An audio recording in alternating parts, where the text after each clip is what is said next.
Okay, so I'm crying. Fair enough. Crying. I'm just going to be crying. Um, I am sitting on turf in my backyard. Um, if you know my story, then you'll understand. If you don't know my story, you're welcome to go look through my social media and then you might learn my story. It's not been easy the last 5 years. It wasn't an easy marriage, and then it hasn't been an easy after the divorce. Um, and So for 3 years, I've been living in this house.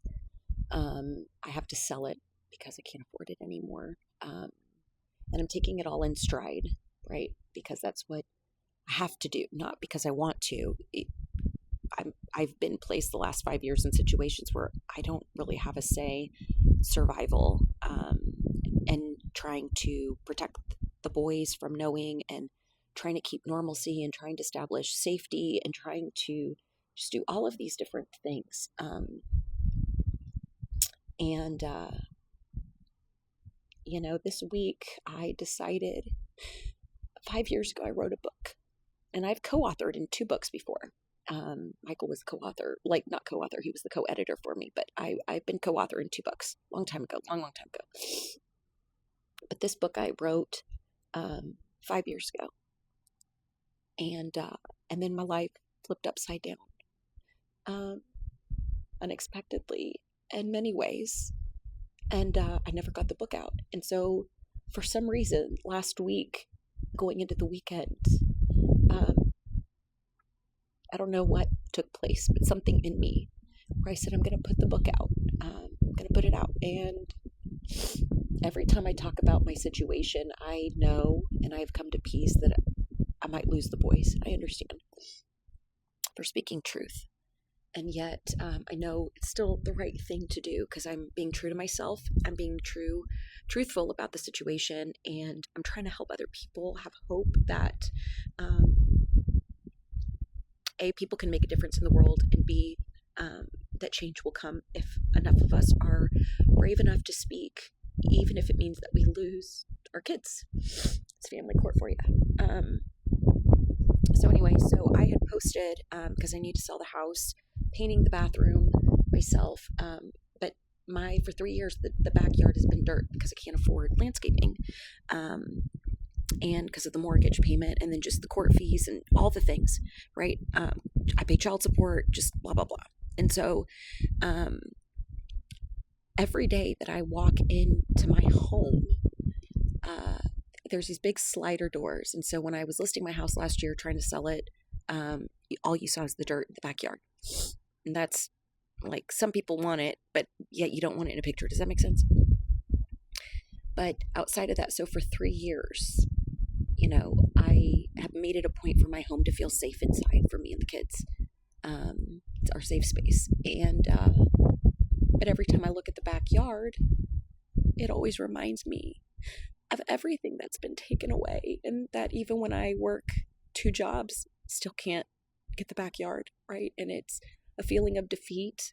It's a feeling of sadness. It's a feeling of inadequacy. It's a feeling of a lot of feelings.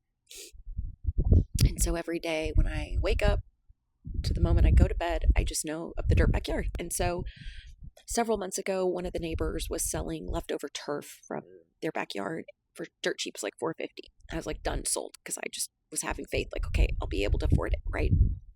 And that roll has been hanging out. We're in August.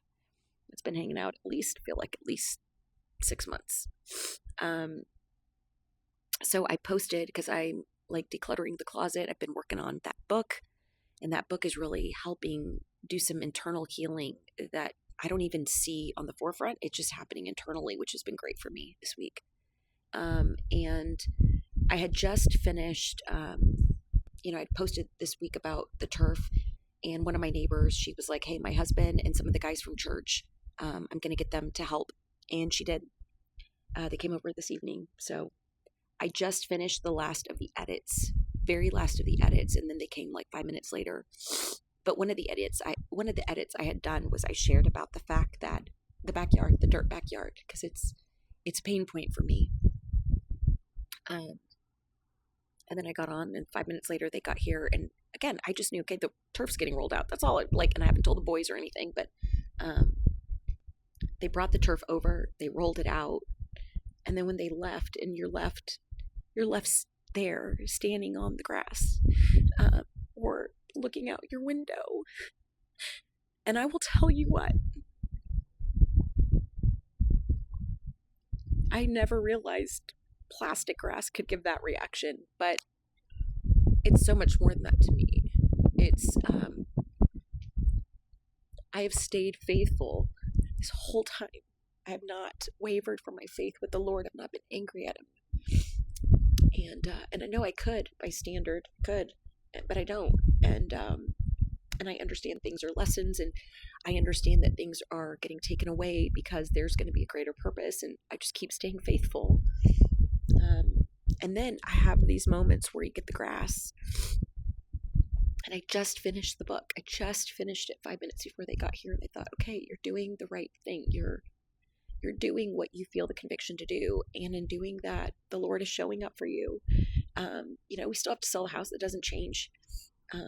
But to know that I am literally looking at grass through my windows is so emotional in a good way, like happy tears. And it reminds me of why faith matters, why believing in something bigger than yourself matters. But it also reminds me of just that there's really good people out there. They have nothing to gain or lose by just showing kindness.